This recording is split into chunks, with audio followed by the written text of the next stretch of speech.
I perched on the edge of the brocade settee while Mrs. Galloway stared at me as though she discovered a new species. I felt as though I should check my appearance in the hallway mirror. Had the identity of Carrington Lee Brouwer completely vanished on the journey from France? Possibly I'd sprouted horns. I considered touching my head. The very thought of stubby protrusions poking out from beneath my unfashionable straw hat caused me to force back a giggle, my compulsive reaction to unpleasant situations.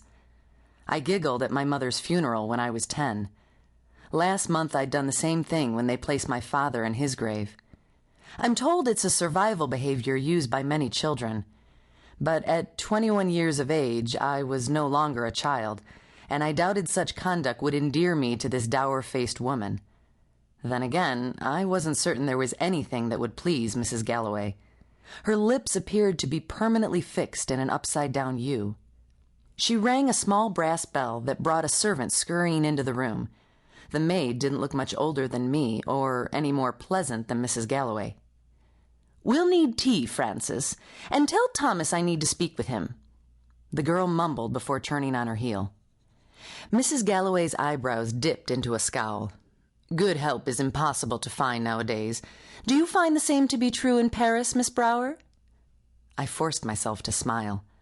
"Please, call me Carrington, or Carrie if you prefer." "A family name, I assume?" "No, from a book my mother read." Her thin lips tightened into a knot. Perhaps she had thought I was from people of wealth and distinction. I coughed to hold back another giggle.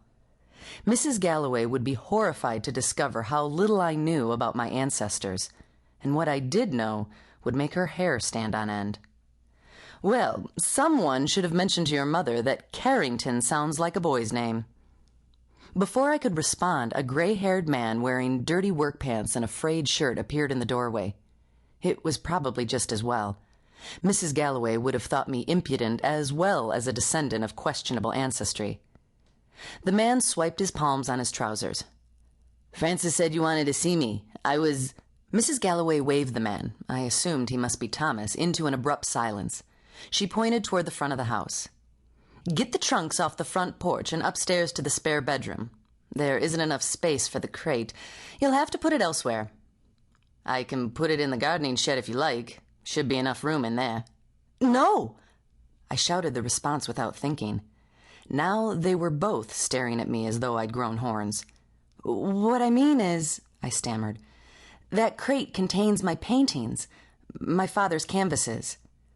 I waited, but neither of them appeared to understand. "I need to keep the crate indoors, with me, out of the weather." "Well, it won't fit in the bedroom, and I can't set it in the middle of the parlor, now can I?" I considered telling the woman the parlor would do just fine, but such a remark would probably land both the crate and me in the gardening shed. "If you could place them somewhere in the house, just until I can make other arrangements, I would be most grateful."